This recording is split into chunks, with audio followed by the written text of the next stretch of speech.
Thank you, everyone, for joining us to our monthly webinar series with Wisconsin Muslim Civic Foundation. My name is Fawzia Qureshi, and I'm the Executive Director for the Wisconsin Muslim Civic Foundation. We are very, very excited to have a wonderful guest speaker today. Dr. Asifa Qureshi Landis is a professor and scholar specializing in comparative Islamic and U.S. constitutional law with a focus on modern Islamic constitutional theory.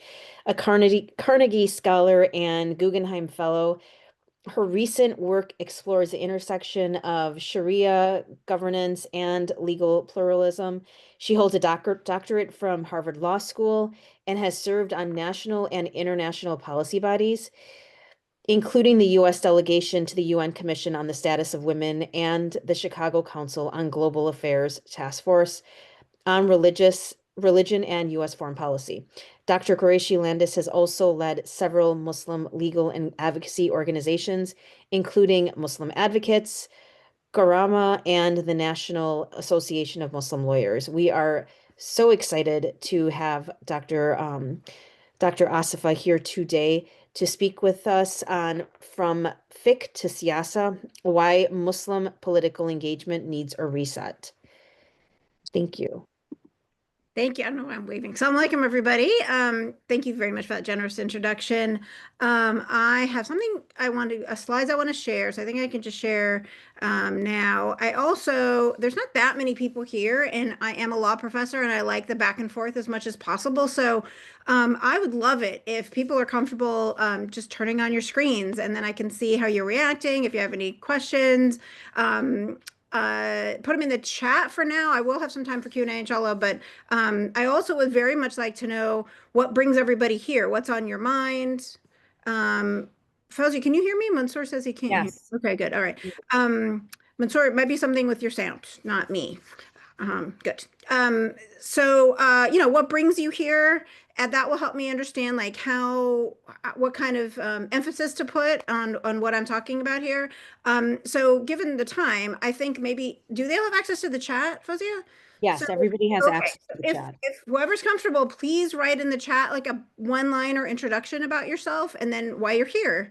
And I will try to multitask and read that as I'm talking. But for now, I will share my screen and hopefully that works and do my little PowerPoint. So here we go.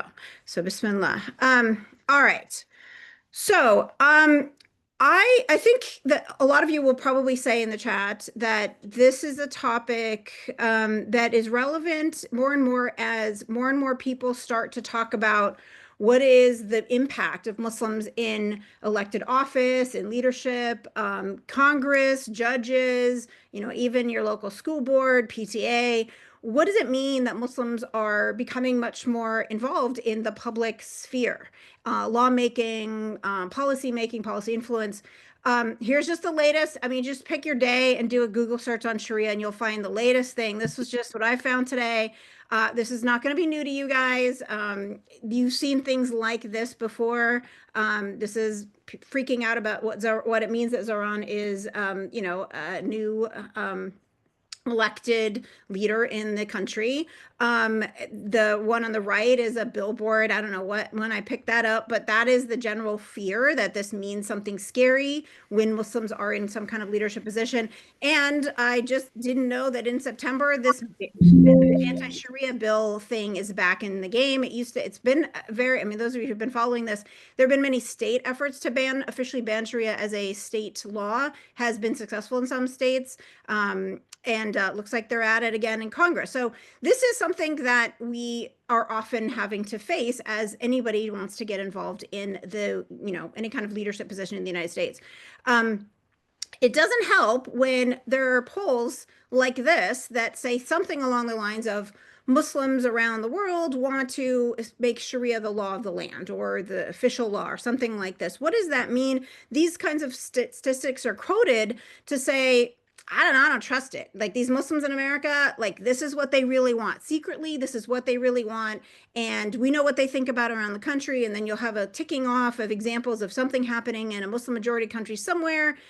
Worse if they call themselves an Islamic State, even worse if they are a terrorist Islamically oriented group that claims to be an Islamic terrorist group, et cetera, et cetera. So we got a lot to respond to when anybody just wants to, go into some kind of public service job in the United States. This is often the fear. There we go. So, one of the things that I constantly, repeatedly have to say, and maybe you have had to say this too, is, hey, calm down. We believe Sharia tells us that we have to follow the law of the land anywhere we are, including in a non-Muslim land. This goes all the way back to before there was even a Muslim state in Medina under the leadership of the Prophet ﷺ, because we had Muslims, the early converts, leaving to go to Abyssinia, today's Ethiopia, living under a Christian king, when the most vulnerable in the community were being very, very much oppressed. And so the Prophet ﷺ said, okay, go live here. And they lived by the law of the land under this Christian king. So this is a very, very, very old principle that we should follow the land where we are, the law of the land where we are. Here's a quote from an academic article that's on this specific topic of Muslims living as non-Muslim, living as minorities in non-Muslim lands.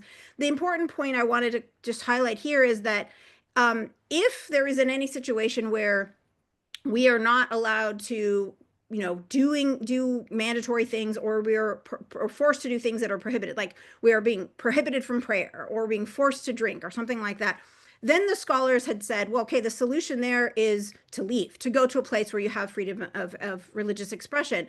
Notice it is not to violently take over the land and impose your own rule. If you are being oppressed in this way, the answer is leave to go to someplace safe. And so I have just a citation of many academic articles on this. But that does not really answer this question. That's under a Christian king, right? Where the Muslims had no influence over what laws he was making. But if you think about it, what does it mean that we're in a democracy where hopefully everybody gets a voice in what the law of the land is? Now, it's an interesting question. As if we have influence over what the law is, like if we're elected to office, or we're a judge, or we have some influence on just the local school policy, what are the kinds of things we are going to do? Or the fear is, what are they going to impose Sharia on the rest of us? And that is a constant fear, goes back to that concern. And statistics like this don't help, because then you go back to this, you're like, well, if they had access to the law, this is what they would do. So in order to answer the questions, what are Muslims supposed to do when we have this kind of authority? When we are, now this could be an elected official, or it could just be us voting. If I'm just going to the voting booth, what is my responsibility when I have, some voice in the latest referendum, or who's going to be my representative? What are the kinds of things I'm supposed to be thinking about when I go into the voting booth? So to answer this question, I need to give you a little Sharia 101. And this comes from my research on Islamic constitutionalism, which is, those of you who know me know that I've been talking about this for decades now. But I have some work, inshallah, a book coming out soon on Islamic constitutionalism for Muslim majority countries. But as I worked on it, I realized that there's a lot here, basic concepts that are very, very relevant to Muslims living in a secular society, or as minorities in any other kind of society where we're not a quote unquote Islamic state. What is that lesson? So for that, you have to really understand structure of law and conceptual categories of law that are fundamentally actually quite different in the pre-modern Muslim era than in what we're used to in a modern Western nation state. And so for that, I need to give you my entire semester of Islamic law condensed into, I hope, 5 or 10 minutes. We'll see how well I do. And I actually haven't had a chance to look at the chat, because every time I push on a button to see it, it changes to the next screen. So Fawzi, if there's anything really important you think I need to answer, let me know. I'll look at all the questions at the end. All right, so Sharia 101. So Sharia, some of you know, the word itself means street or way to go. And then for many of you, this is going to be a repeat, but I hope as I get to the end, it'll get not so repeat. So Sharia is the way I like to think of, is the way God wants us to live, right? So the God's way, right? And so we have information about this way in 2 sources. We have the Quran, Muslims believe is the actual word of God. And then we have the example of the last prophet, Muhammad sallallahu alaihi wasallam, peace be upon him. Um, but it doesn't take you very long looking at those two sources to realize that there's a lot of specific questions that are not specifically answered in those texts. That's let alone modern technology and new issues and new questions and what do we do with cars and the stock market and all that. But even if you go back to even just issues that were extant at the time, the text doesn't always specifically answer every single situation. So scholars studying this went through a process of looking at lots of uh, using lots of tools to analyze those two original scriptural sources in a process called ijtihad, which is the legal term of art coming from the root jahada, which is to struggle or to do something very difficult. So through the process of ijtihad, they used lots and lots of tools. I do not have time to go into all of these. These are all what you call usul of fiqh. These are tools of Islamic jurisprudence, like legal theoretical tools where you start with a text and you move from there using these tools to a final conclusion. So a Muslim is asking you, can I eat this? Can I marry this person? Is this contract legitimate for me to enter into? Is this property something I can buy in this way? Very specific questions are then posed to somebody who's done all of this work, and the answer that they give them use all these tools, and they end up with a particular answer. Now, notice that there is a different word. Let me make sure I have my whole screen here. A different word used to refer to the answer. And the answer, oh yeah, I didn't, there we go. The answer, these buttons, there we go. The answers are given in the word fiqh. So notice there are two words that often are conflated on this screen. One is sharia, the God's way, the way we want to live. But the specific answers to most of our specific life questions are usually not referred to as sharia specifically, but more fiqh. Fiqh literally means understanding. Why are they using this word? And they themselves call themselves the fuqaha, the ones of understanding. The people doing this work were coming up with these conclusions, but as they did so, they recognized that the process of ijtihad is a human process, and so it is inherently fallible. So it is possible that they're not getting the answer correct, certainly right in the eyes of God. There's lots of, references to this, but if you have more than one person doing this kind of work, you are likely to get more than one fiqh answer to these questions.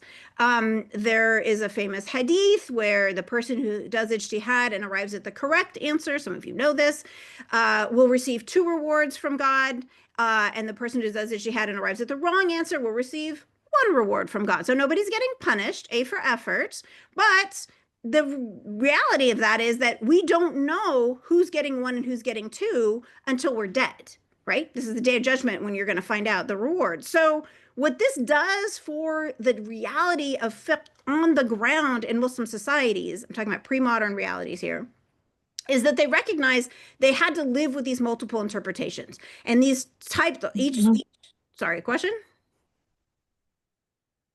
Okay, so they had to live with these different types of interpretation. So one person answers A, another answers B, another answers C. You end up with these multiple different schools, each one using a different methodology of those tools. And when you look at all of the collection of rules that people need to live their lives, you end up with this inherent diversity, ikhtilaf. And the attitude between the scholars about this ikhtilaf was quite respectful. They recognize, I think I might be right, but it's a possibility that I'm wrong. And so therefore I have to allow these other interpretations to live simultaneously with each other. And so any individual Muslim can choose to be any of these schools. I have 4 Sunni ones here, the Jafari school here, and I included the Zahiris, even though they've died out because I love talking about the Zahiris, and then a few empty ones because there have been many schools that have died off over time. So the process of creating these schools is this sort of collective people gathering around a particular methodology and then calling themselves a Hanbali or Hanafi or whatever. So if you look at all of Sharia, I like to say Sharia is like a recipe. You actually can't taste a recipe. It's only a piece of paper with words on it. The only way you can taste a recipe is to have a chef make you the recipe. And each chef has different techniques, and the fruit tastes different in different parts of the world. And so each time you try that recipe, depending on the chef, it's going to taste a little different. And that's how I kind of conceptualize the whole body of what we call Islamic law or fiqh or sharia, and I don't use all of those words interchangeably. Fiqh is really the rules on the ground. Sharia is like the goal of what we're trying to get to. All right, that is what we are pretty familiar with, and it's in my title, From Fiqh to Siyasa. So what else is going on here in the Muslim majority situational context? Well, in the pre-modern era, I am not talking about what happens during colonialism. I'm talking about everything pre-modern, the colonial intervention. Muslim societies looked at and categorized law in two different types of ways. This is a very big shift from how we conceptualize this in a Western nation state model. There was not just law from the state. We tend to think of law as the thing the state does. And anything the state doesn't do, it's not really law. It's manners, it's religion, it's ethics, it's something else, not really law. But that's not the same way of thinking about this in an Islamic context, because things that we would call manners are still in the fiqh books, right? How you treat your parents, or how you wash before prayer. These are not considered law in a Western sense, but they're in the same books of fiqh as the rules on inheritance and property and contract and everything else. So the categories are just different, and you have to sort of take a step back and say, okay, I need to reorient myself here. The category was this: there was two types of law that separated the types of source of authority of the law. There was the fiqh, which I've just talked about, in this process of ijtihad, you end up with fiqh diversity, et cetera, et cetera. There was also, parallel to this, happening at the very same time, are what the rulers were doing. And again, it depended on the time and space, whether it was a caliph or a sultan or a king or an emperor, whatever you want to call it. But the common denominator is that there were people that had physical authority over the land that were making rules. And so the question is, what is the relationship between those rules and the fiqh rules? And from a very early time, I don't have time to go into all the history. If you want to know more, go look up the Mihna and all of these kinds of historical sort of solidification of these as separate realms of authority. But just trust me, they're separate realms of authority for most of Muslim history. What the rulers were doing was based on a very different type of authority than what the fuqaha were doing. What the fuqaha were doing was legitimate as long as it was a result of ijtihad. So if you do ijtihad, your answer is just as legitimate as anyone else's. A Muslim can choose to follow you or someone else. For the rulers, where was their authority coming from? It took a little bit of fighting machinations between the fuqaha and the rulers, but it was pretty well established a few hundred years in that the rulers were not supposed to be doing scriptural interpretation. In fact, when they tried to insist on a particular Quranic interpretation, the fuqaha were the ones who resisted, said, you can't tell me I have to believe that, and I refuse to take an oath that I do. And so that establishes that is not the business of the rulers to tell us what the Quran means.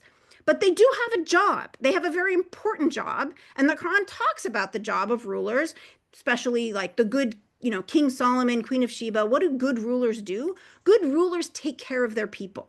They do what is good for everyone. Keep them safe. Make sure they have food to eat, water to drink, safe passage to go from place to place. That is the public good, or the general good, or the way the fuqaha talked about it was the maslaha amma, the general good, the good for all. That is the basis of authority, conceptually, of the rulers. So what happens is, in Muslim societies run, not all majority, Muslims weren't a majority in many of the countries that they ruled for many, many centuries, actually, in many cases, but the ones who were trying to do a Sharia mindful kind of rule, the law basically divided up in these two different kinds of ways. You have fiqh on the one hand, and you have siyasa on the other. And then you have various institutions that were created to carry all of this out. There is an overlap in some areas where you need the state's power to actually resolve conflicts that have to do with fiqh, and that's where you have a qadi.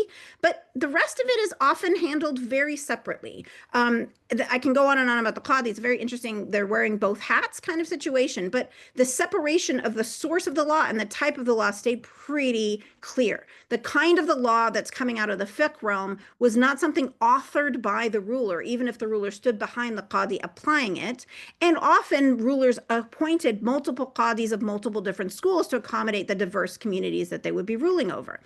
A footnote here, this reality is what also allowed for not even always minority, just other non-Muslim religious communities to live according to their religious law under Muslim rule.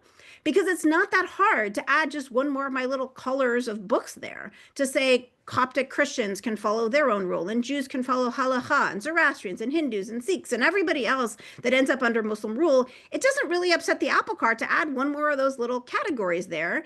And what the rulers did is like, tell me which rabbi's rules you want me to apply and I'll enforce them. And so this allowed for other religious communities to live quite safely and according to their own religious laws under Muslim rule. The division of fiqh and siyasa is what made that possible. So the rulers are supposed to be doing laws that are in the public good. What am I talking about here? What kinds of laws are we thinking about? Well, historically, it would have been things like setting weights and measures, fair trade in the marketplace, making sure the streets were safe, maybe taxing, maybe organizing some kind of certification for medical or pharmaceuticals, or today we would say like zoning codes, health codes, traffic laws, insider trading rules, like all of the things that we would need to run a society safely, but it's not coming out of Quranic interpretation to figure out what those rules are. Which side of the road should we drive on? What should be the speed limit? What should be the emission standards for polluting the air or not polluting the air? Those are all very, very important, but I challenge you to find a speed limit in the Quran. You're not going to find it. I don't care how much Sunnah you look at, you're not going to find it. We have to make a policy decision about what's going to be the best speed limit to function. And that's a siyasa job. And it's based on the maslaha amma, the public good. What is in the public good? What's the best speed limit? We would get empirical evidence about, hazards on the freeway and how the roads are built and what's safe. And then we make a decision. Maybe wrong, maybe change our mind later, but the goal is the public good. It has nothing to do with Quranic or Sunnah interpretation. So if you look at the whole system, this is the division of law. It's not a separation of church and state, because this rulers were definitely doing things that we would call religious. They were leading prayers and all kinds of other things. But the separation was laws that came out of scriptural interpretation were over here, and the laws that the state, we would say state today, but the ruler was doing were based on service of the public good. Now, this gets interesting. It's a very different question that they're trying to solve when they're doing their lawmaking. The ruler is supposed to ask and answer what serves the general good, the maslahah, the public good. And the scholar is supposed to ask, okay, for somebody who follows this scripture, what does the rule in the scripture mean? Again, can I marry this person? Can I inherit this much? Can I sign this contract? What makes this marriage valid? Can I buy this? Is my neighbor encroaching on my property? Lots of things that are law today, but also, how do I pray? When do I break my fast? These are all things that I need to know as a Muslim to live my life. And if I don't have the ability to interpret the scripture myself, I need somebody who's an expert in that. And that's where you get the fiqh. And again, it's diverse because it's inherently fallible. The process of ijtihad is inherently fallible. You end up with diverse rules. Okay. All of this means, I hope you see, it doesn't make any sense to try to shove fiqh into state law. It just doesn't fit. I mean, just think about it for a second. It doesn't make any conceptual sense. I mean, you could just think about it. Do we want the state, do we want the sultan to require everyone to pray or punish when they see someone not fasting? So just because it's a fiqh rule, even a mandatory rule, is that the same thing as the ruler making people do it? No. Just think about it for a second. It doesn't make any sense. Do we want everyone to pay the mahar in their marriage if they're not a Muslim? Do you want to prohibit everyone from drinking? What about Christians, where it's part of their religious rituals to drink? It doesn't make sense to think, oh, fiqh is the laws for me, so therefore they should be the state law. So the history of Muslim societies followed this reality. It just doesn't fit. It's a different kind of law. So now I get back to my question.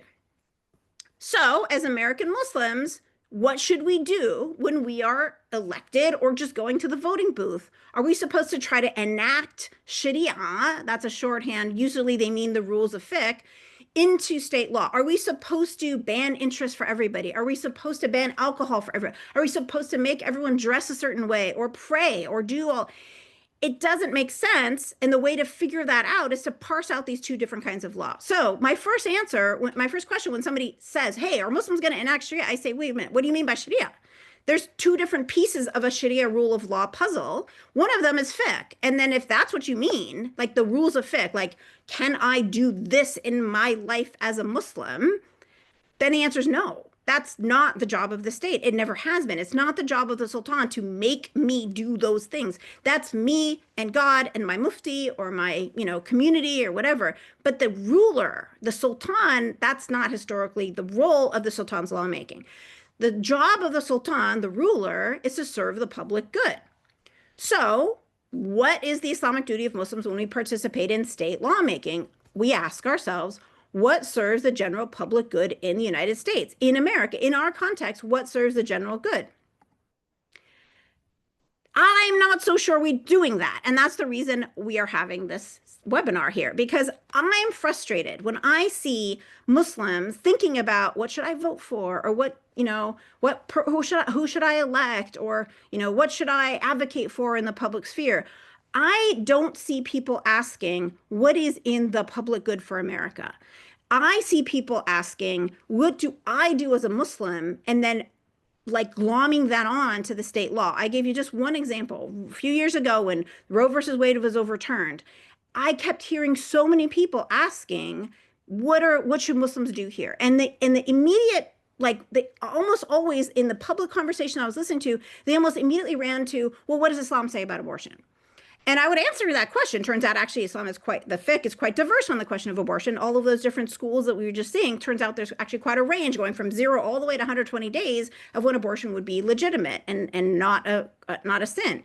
But that's not the right question to ask if I'm being asked, should I vote to ban abortion in my state? Let's say I take the opinion as a Muslim that I should not have an abortion no matter what. But let's just say that is a legitimate opinion. It doesn't have to be the majority opinion in the fiqh, but it is an opinion. Let's say that's my personal belief, that's what I would do if I got pregnant.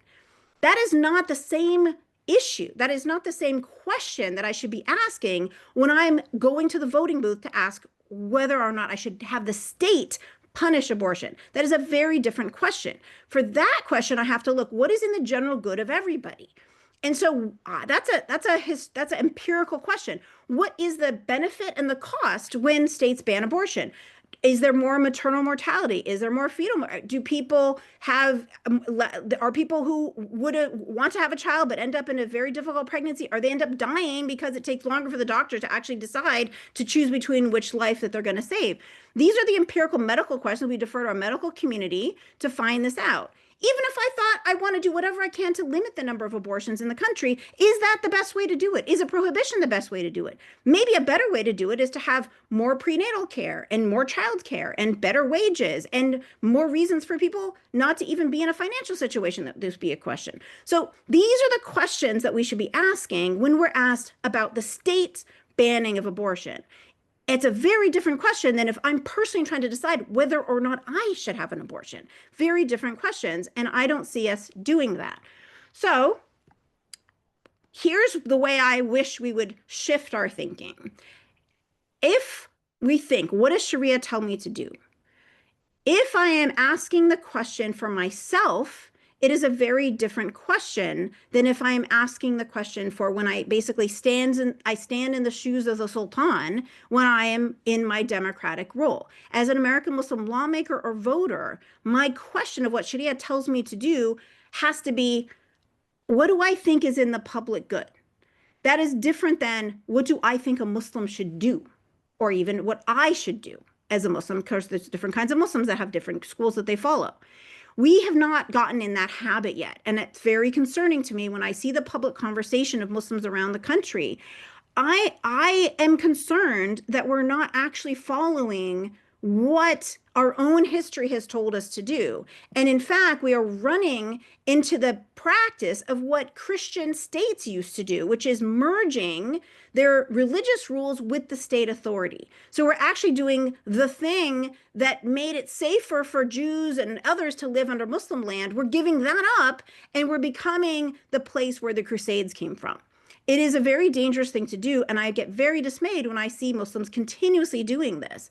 When I'm thinking about what makes a state Islamic, if you want to put it that way, I'm interested in, are people safe? Are people eating? Is the water clean? Does everyone have access to health care? Education, right? So I need to be thinking about everybody when I vote. And I think this is kind of personal too, because we tend to be like, well, let's say a zoning law. Well, if they're changing the zoning in my neighborhood, oh, it's going to like bring the property value a little down. That's not good for me. I don't know. I'll vote against that. Wait a second. My job when I'm voting is not what's in it for me. My job as a Muslim is what is good for everybody. So if we have a housing crisis in Madison, Wisconsin, and there's some kind of a law that might affect my personal property value, but for the general good of everybody, I need to wrestle with my own personal preferences and saying, you know what? As a Muslim, I need to vote for what's good for everybody. And unfortunately, I don't see us doing that. I wish this is the question we all had in our head when we go to the voting booth. And my last slide is just, I feel that if we all did this honestly, we would end up with a different reputation of what it means for Muslims to be in the public sphere in America. My prayer, my dua is that when Muslims come into the room, people say, oh, thank God the Muslims are here. They are always talking about the good of all. Thank God. Okay, they're going to help us get to the right answer here, or at least a better answer than we had before. And here are some amazing examples of American Muslims, born, bred American Muslims who stood for those kinds of values. And I think all our worries about Islamophobia and everything else, a lot would be handled and taken care of if we had that reputation and not the reputation that we're only out for ourselves and we only care about ourselves and we're going to try to impose our own personal values on everybody else. So that's it for my slides. I'm happy to take questions, and let me stop the share and let me check out all of your chat and see if there's anything I want to specifically respond to, but I'm also open. Look at that, 7:35, I did it. Opened for anybody. Fuzzy, I'll hand it over to you to handle any Q&A people. Honestly, So just one of the question I have when we talk about ijtihad, mainly, I mean, we're talking from our life. Is it like 20%? Is it 50% of our life? That is the fuqaha talked about as an ijtihad. I mean, there is sometimes in the Quranic texture, either of the Sunnah, there is clear cut rules that's okay, you have to pray. Okay. Yeah, or you have to fast. You have to fast, period. That's what the Quran said. I mean, there's no interpretation of that one. There's no difference in interpretation. But I'm talking about the general rules of ijtihad in our daily life. Maybe, I don't know, is it like 50% of our daily life that require ijtihad? Or is it 20%? I don't know. it depends on how much you care. I mean, some people don't really look I at do care about everything. Well, I mean, some people will actually, before I even get dressed, or before I eat, or before I write my will, or before I sign a contract, I might check in with a respected, somebody that knows fiqh well and say, can I do this? Is this okay for me to do? Other people, it's not so important to them. And they feel like fasting and prayer is pretty much the main things, or the 5 pillars. And so that's it. I mean, historically, the fiqh covered a lot of things that is not covered in state law. So the goal of fiqh is to give every Muslim the guidelines of what is not just mandatory and prohibited, but also recommended, discouraged, and just neutral. So that on any question in your life, you have an answer. Sometimes the answer is neutral. God doesn't care whether you have pizza or biryani tonight. Really, doesn't care. But on other things, God has an opinion, but there's difference of opinion on some of those. And so you got to make a choice about what you follow. And it really honestly depends. Muslims are all different. I mean, you could find something to guide most of your life if you want it. What does that mean about what we should do about the state? Different question. That was the whole point of my talk. Thank you so much. Does anybody else have any questions? They can either put them in the chat or they can. I'd love to ask a question. How many of you think that this is the type of, when I say I'm worried about the discourse that I'm seeing, how many also see the same thing that I was describing? Have you found the same thing? The conversation about abortion or whatever other 100%. I think we are, as a community, we're trying to isolate ourselves and try to apply certain things certain way, but we don't think about the common good for the entire community at large, not necessarily our own community. Yeah.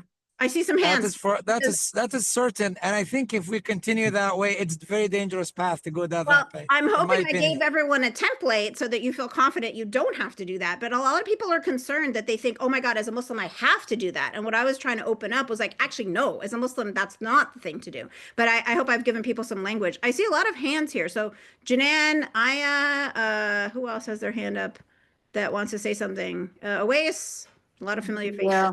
Thank you. Assalamu alaikum, Asifa. Nice to see you. Yeah.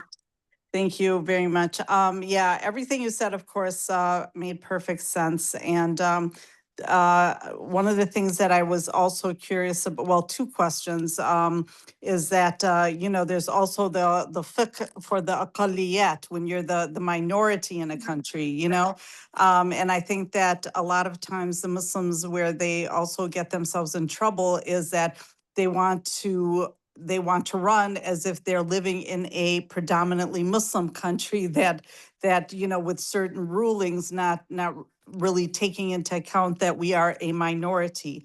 The question that I actually had, because you talked, of course, about maslaha amma and stuff like that, is the issue of homosexuality and LGBTQ plus and all of these issues. And I think that even within our community, even locally here in Milwaukee, you see that some people are abiding with certain maybe parties, even though they are clearly Islamophobic, et cetera, but because of this issue, which, we know Islam has a particular position, but keeping in mind that we're also not living in a Muslim country, so the same laws that guarantees the rights for LGBTQ are the same laws that also guarantee our rights as Muslims and minorities.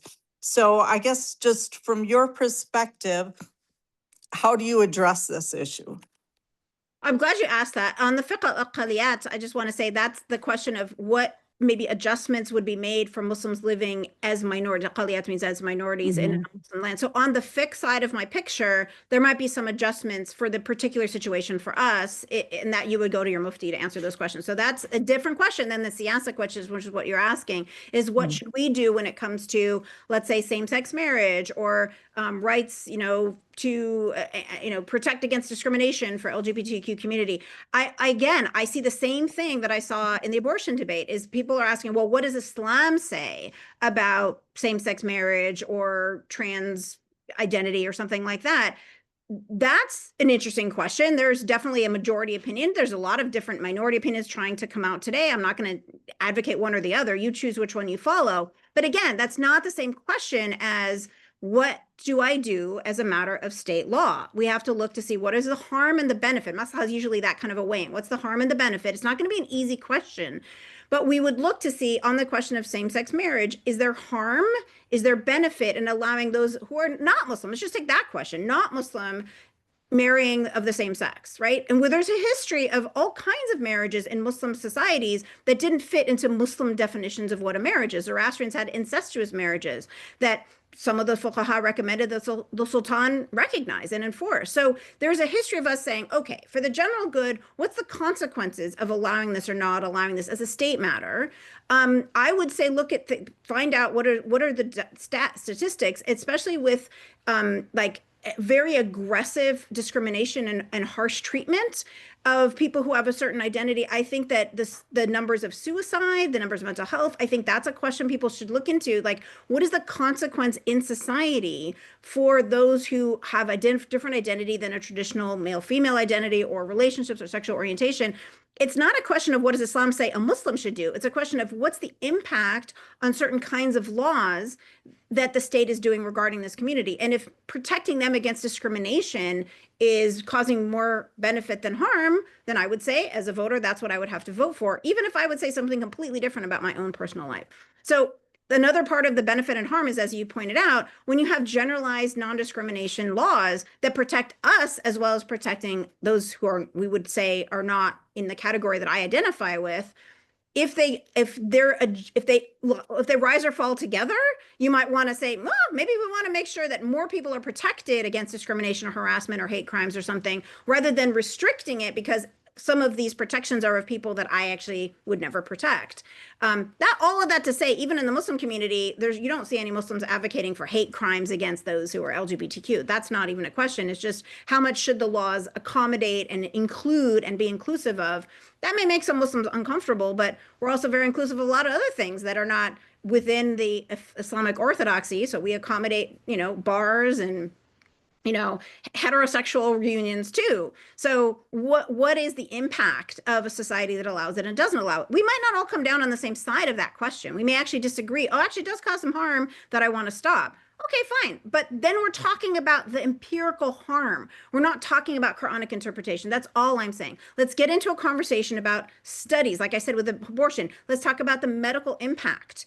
of laws that ban abortion, on the social impact. That's the conversation we need to be having, because that's the sultan's job. And when we're making laws for the state, we're standing in the shoes of the sultan. So that's the question, not trying to figure out what does the Quran say about this. So I saw Thank you. Aya and Awais. Yes, I actually have some thoughts. Uh-huh. So I was at this CARE gala, and one of the speakers had said that Muslims have engaged a lot with pro-Palestinian issues, and that's really the only spike of civic engagement that we've seen from Muslims in a long time. But we don't stand with the issues that our pro-Palestinian allies stand Mhm. for. Yeah. Could you share a little bit more about your thoughts on that?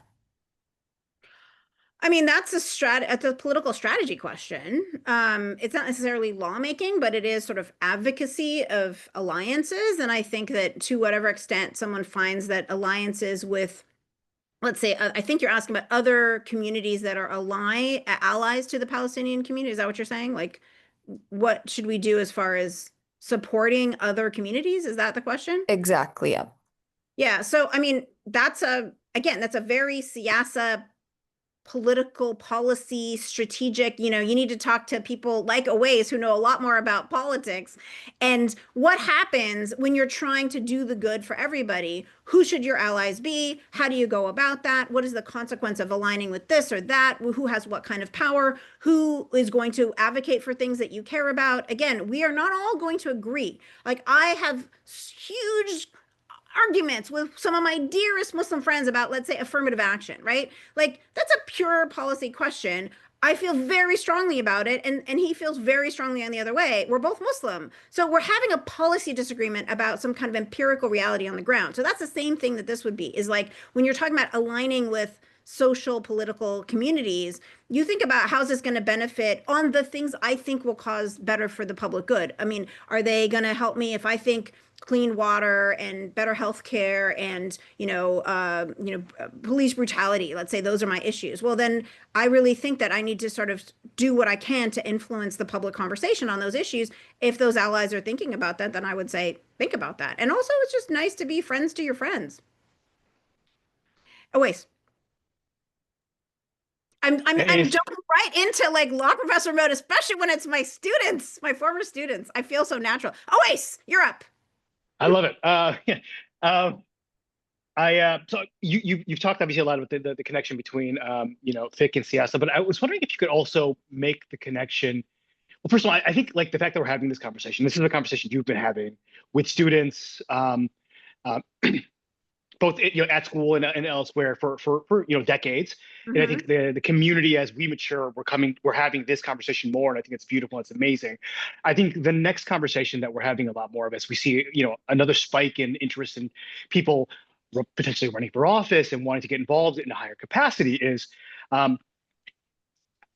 can I run for office and engage in activities that are promoting the public good while maintaining fiqh, and specifically while maintaining Islamic like adab, right? Like our manners, right? The things that are expected of you to run for office. Some of it is like, it feels very inherently greasy and slimy, but also like some of it's like you have to have conversations about your opponent that are private, that are absolutely, I think objectively that's what anyone would define as backbiting, for example. Yeah. So can you talk a little bit about like how that has been sort of talked about and your thoughts on the practical, like if you run for office, how do you maintain your personal adab and fiqh while promoting the public good? I mean, that's a great, personally wrenching question, I think, for a lot of people, especially when the establishment does so many things that you feel are just wrong. And in order to influence it, you have to, in some ways, maybe some would say you compromise on some things to get to the other thing. That's not a legal question. That is an emotional question. I draw inspiration from the many, many Muslims who were in Siyasa positions throughout our history. So they were wrestling with, how do I work to make the streets safe, even if the sultan is corrupt and terrible, right? I mean, do I still do this job? And some did it well and some didn't do it well. Some lost their job because they held to some principles, and some compromise in various ways. And so you have lots of critique of throughout history of this muhtasib or this governor or whatever. I mean, they're basically wrestling with the same thing you're talking about. It's just a different ruler, but in this case, it was a Muslim ruler and still doing bad things. Sometimes there are good Muslim rulers. I'm not saying they're all bad, but if you have a lot of power, it's risky. I think that it's important to remember that the fuqaha were very much avoiding those jobs.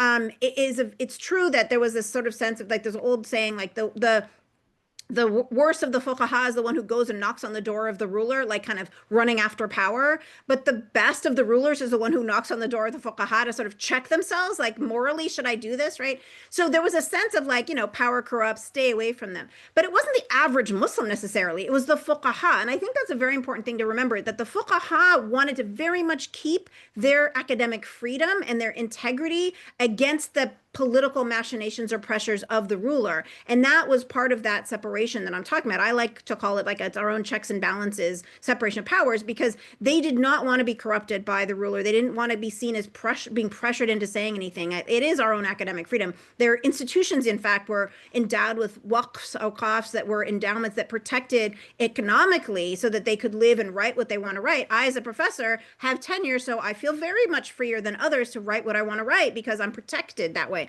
Same thing for the fuqaha. They had institutions that separated themselves from those pressures. So they often didn't go into those jobs. And I think it's very important to remember that in anyone who accuses us of theocracy, right? You Muslims, you want the rulers and the religious scholars to be the same people. And I'm like, actually, no, that's not what we did. The rulers very much were in a different sphere than the scholars. And I find that very protective of our individuals. A different kind of way of separating church and state concerns is to separate fiqh and siyasa.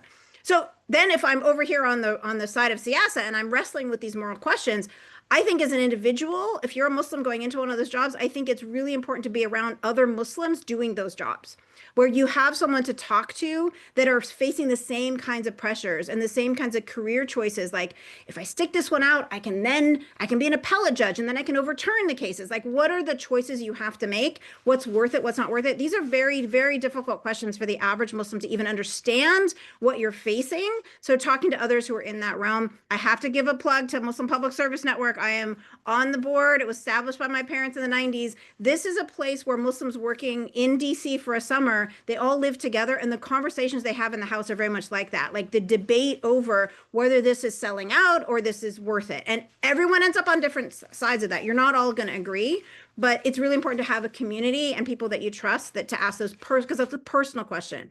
And sometimes it's your own personal fiqh question. Like, am I compromising my own fiqh obligations? And that's an interesting question. But for their personally, like, I can't do this, I need to leave this job, or I need to change. But your fiqh decisions shouldn't be the ones that are for your personal choices in your life, shouldn't be the basis of your lawmaking. That would be the distinction I want to make. That was a really long answer. Sorry. Fozia. Oh, and then Ben. Sound like we have a couple of questions in the chat, but I know that Dr. Maksud had his right hand raised for Oh, sorry, I'm not seeing that on my screen. Sorry, Maksud. Yeah, and thank you so much for your presentation, and Jazakallah khairan. One of the challenges, I think, in my humble opinion, as Muslims who are thinking of running for politics, is always, can you balance your deen and be a good Muslim, a practicing Muslim, still while representing not only Muslim Ummah, but as you said, kind of, generally doing good for everyone, as simple as it comes down to as simple as shaking hands with the, opposite gender, because it's the norm of the society here, you shake hand. Or sometimes, if you have There's a difference of fiqh opinion on that, by the way. So you can just pick the one that works with you. Yeah. Or, or even talking about, for example, if you have attending any political rally, which is most times, sometimes they are held in a place of where alcohol is served. Now people have, again, a lot of reservations in that. The common, as you also mentioned, is that some people tend to rely on the right side because they think, oh, they are conservative, so we are conservative, so it aligns with my policy, although in the bigger picture they don't align with the general good of everyone as such, so it's a very, very difficult, sometimes day to day challenges which you have to face as Muslims, especially if you're running for the offices, because these are the questions which Muslims face. And how do you kind of, I'll just give an example. For example, even when Mayor-elect Mamdani had just gave a speech that, hey, New York is, for example, welcome to LGBT transgender community. He did not, in that speech, did not say that I'm endorsing this. He just said New York is a place where everybody's safe, and feels free to save. You must be protected as such. But unfortunately, some Muslims started kind of, hey, same thing with any elected officials. Unfortunately, as you, I don't want to take a lot of your time, but Muslims are easy to blame. They always jump on blaming others for, Yeah. So And how do you balance this? Thank you. I mean, I don't think it's a question of balance. I think in that case, I'm like really strong on, I think that they're picking the wrong fight. I mean, people who criticize, it's not just Zohran Mamadi, it's Ilhan Omar, it's Keith Ellison, like they are in communities and supporting the rights of communities that many Muslims are like, no, that's wrong to support those communities. I wouldn't do that as a Muslim. The critique is very much a fiqh critique. It's a critique that's coming from a place that doesn't understand the relationship of fiqh and siyasa. And the role of these people as siyasa authorities is a very different job than the filter of looking through everything over what fiqh rule should I apply to myself as a Muslim. So that's my basic complaint. That's sort of the core of the reason I said yes to Fawzia, is like, I'm really frustrated with people using the wrong filter to judge our leaders in the siyasa realm. We have to understand they're doing a different job than our muftis are doing. It's just, that's it. It's just a different job. And you have to understand that. Now, within that job, there are choices, as Awais was pointing out. There are difficult choices that may put you on one side or the other of your own personal moral practices, but that is a personal decision that you have to make with your own advisors as to what kinds of things will you do. And some of the examples you gave are true of non-elected people too. I have business meetings in, a place where they're serving alcohol. Do I not go? Do I go? These are questions that Muslims have to deal with no matter what kind of a job you're in, unless you really create a bubble for yourself where you're only in Muslim norm circles. But in that case, okay, good luck. I mean, your kids probably are not going to live like that. Or what are you going to do when the laws of the society are impressing you and you had no role in impacting them? So I would advise being aware and being part of the community, and then do what you can to influence it and keep checking yourself again with your community. But the critique is my complaint, is that we're critiquing them from the wrong lens. So, and I think that's kind of what you were saying too. Ben, and then Fawzia. Turn on your screen. Hey, it's all I got. Hey, I think I just jumped on to say hi. Oh, well, that's okay too. I've known Ben since we were infants, children. So it's nice to see you. How you doing? But I did have a more serious question, Okay, actually, good. Which is, I'm just, you're sort of talking to a friendly or certainly open-minded audience on this call. Yeah. And I'm curious how you would consider having a conversation with perhaps a less friendly audience, because there are, and we know them, many of them, folks who would perhaps not necessarily start with this, not necessarily buy into the difference between fiqh and siyasa the way you have. Mm-hmm. And so I'm just curious how you would consider opening that conversation, because you don't get to yes right away. You have to get to neutral first. And I'm curious how you think about that. Yeah. This is a question I'm wrestling with my book, because I'm actually addressing Muslim majority populations around the world. And my biggest complaint is that this understanding of fiqh and siyasa has not trickled down into the collective consciousness. But anyone who knows history and knows Muslim legal history understands it. So it's a matter of education. And so I try really hard not to sound condescending when people like, there's no difference between fiqh and siyasa, it's all Islamic law. I'm like, you just don't know, you haven't done your research. And so it's a lot of that. It's a lot of educating. I blame colonialism for a lot of this because the structure of what that Fiqh Siyasa picture that I showed was largely dismantled by the colonial powers, or if you weren't directly colonized, you were very much influenced and pressured to change your structure, your legal, political, economic structure to follow a modern nation state model, which is a centralized all laws with the state. That was strategic. Colonial powers needed that to control these countries.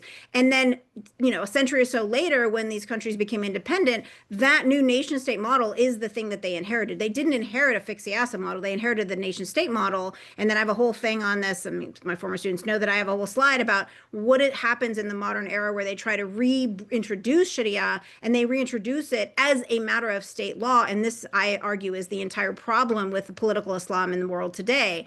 My metaphor is it's like putting Eid decorations on a Christmas tree.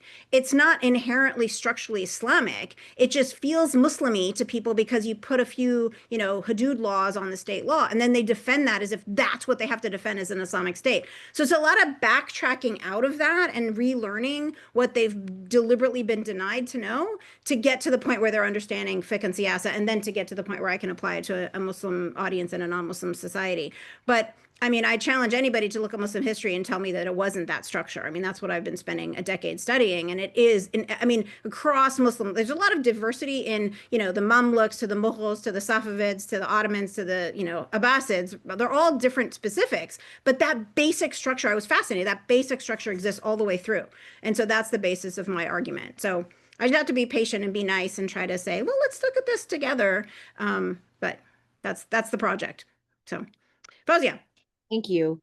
What are some examples from the chat? What are some examples in the public sphere where Muslims are or could be seen as just being out for themselves? Ooh, I think immigrant Muslims are very much guilty of only caring about things like immigration and foreign policy, and we don't care about housing and police brutality and healthcare and clean water and things like that. We think of those as not Muslim issues if you're immigrant community, and I find that incredibly offensive. I think clean water and healthcare is a Muslim issue, and that should be the first thing that we ask our governments to do. So that's one thing. I think just other things out for themselves, like my example of my zoning, like, oh, I'm going to take care of my own house, and so I'm going to keep the zoning laws to protect my own investment.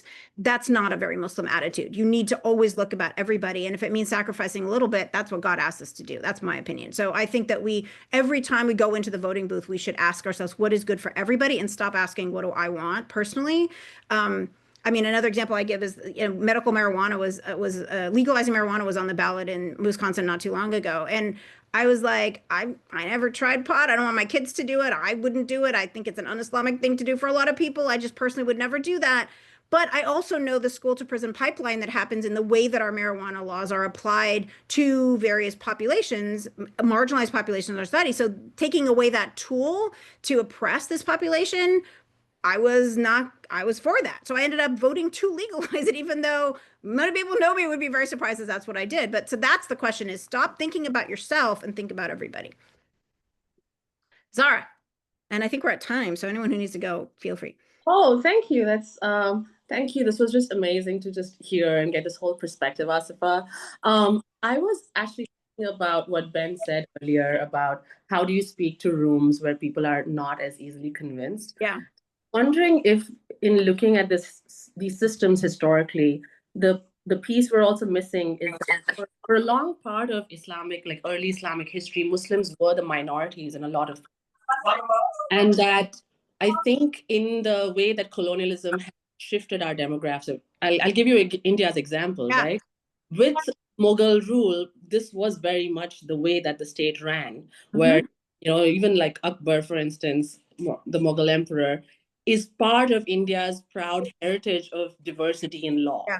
And law was very diversely applied to different communities because it was, the majority was not Muslim. Right. But what colonialism does then is it shifts demographics in a way that you then have Muslim majority countries carved out of a diverse population. Yeah. And the diversity of fiqh is also reduced so that you only have one majoritarian view. Yep. So I'm wondering if almost in these times, contemporary, the part we're struggling with is Muslims recognizing what it means to live in diverse populations again. Yeah. And how we assimilate within those by understanding these systems. Do you think that sounds fun? Yes, and you're getting, I mean, I deleted all my slides about what happens in Muslim majority countries and India, Pakistan, and Malaysia, and everything is part of that. I'm very frustrated with the legacy of all of this, exactly along the lines you're talking about, that Muslims will defend to the death something that is actually a colonial implant, and they don't even realize it. And they have lost their comfort and their love actually of living in diverse populations that was so beautifully cultivated throughout Muslim history.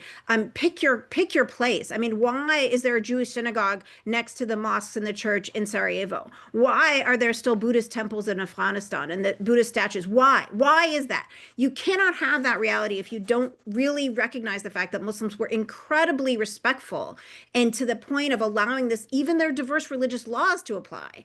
And the only way that makes sense is to understand the difference between fiqh and siyasa. It is not a monolithic single law for everybody system. It is dealing with the reality of diversity. You already have diversity within the fiqh, so of course you're going to have more diversity when you include everybody else. So we'd already wrestled with how to handle the diversity in the fiqh, so it wasn't that hard to figure out how to include for everyone else. And so the way that I try to appeal to populations who don't know this is to try to play on the sort of reclaiming the Islam that was taken away from us with colonialism and say, look, we had the answers. We should be the ones leading society. As now Europe and America is dealing with these sort of, they're allergic to the idea of diverse communities. They're having these like growing pains of what does it feel like to where we're not going to be majority white Protestant population very soon. Maybe Protestants already happened. Europe is in convulsions about immigration. Like I say it's your own fault for colonizing the world, but separate from that, like the reality is that these societies are not monolithic nation states in the sense of homogeneous cultural, linguistic, religious communities. That train has left the station. And so now everyone is struggling, and we see the rise of white supremacy again to be that's one answer, is to put one on top and everyone else is below. And we have the pressures against that. And that fight is one we're still in the middle of. I mean, we're still basically fighting the Civil War in some ways in the United States. So my answer to that is like, oh my God, like Muslims should be showing everyone how to live in a diverse society because this is what we did. We did this forever and we're good at it. And we've always been good at it and it was taken away. It is one of the costs of that was one of the prices that we had to pay of colonialism, and to fight to preserve the colonial white supremacy mindset is just tragic that we don't see that. And so that's usually what I do is I appeal to like, do you want your Islam back? Here's your Islam back is diversity.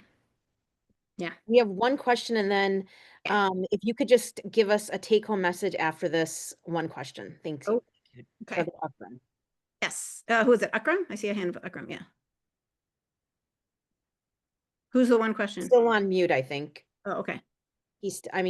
Brother Akram, you're still on mute. It's your, okay. Sorry, can you guys hear me? Yeah, now we're good. Yep. Okay. Hi, thank you for this dialogue, Asia. Yeah. So my question was in the chat as well, is how do we move past the idea that Muslims running for candidate, Muslim candidates running for office have to sort of,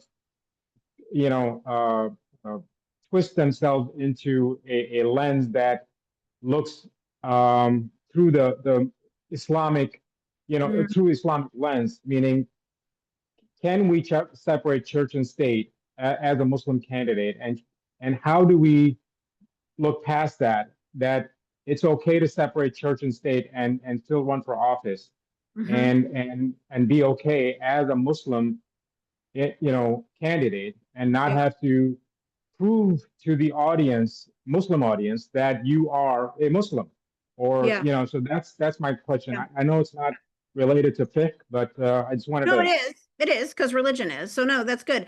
I mean, I think the answer is to watch Mamdani, Ilhan Omar. I mean, it says you were a former school board member, so you probably did this a lot yourself. I think stay on message. You care about the good of America. That's why you're running for office. that is my Islamic. You want to know what Islam tells me to do? That's what Islam tells me to do, and stay on message. The separation of church and state, I just think it's such a red herring. It means something to different thing to different people. I don't like the phrase. I think it presumes a Eurocentric mindset in the first place. And like I said, I don't even think fiqh siyasa is really a separation of church and state. It's a different kind of separation. So I don't like using language that lets them set the agenda for me. So I would say, that's not the question. Right now, as a Muslim in my life, I look at different sources to answer how I live my life. But right now, I am operating as a school board member, elected official, and this is my job, and this is what I do. And I think we've seen our elected officials do that. I've been really impressed, starting with Keith Ellison. Like, stay on. Why am I doing this? I am doing this, and I think we should be careful not to throw the good Muslims under the bus. Like, as a Muslim, it is my job to do the good for America in this job, and be very clear. As this job that I have to do that, not in my personal like family life. That's a different question. But as I'm being elected to this job, this is my job. And I mean, Mamdani gave us a masterclass on how to do that. So we can all just follow his lead. So I would say if we could, I don't know if there's any more questions. If you could give us 2 take-home messages from like a summary of today. You increased it. You said 1. I know. Well, I was like, well, I think that there should be 2 or 3. Let's say 3 because it's an odd number. If you can, whatever's easy to take home today.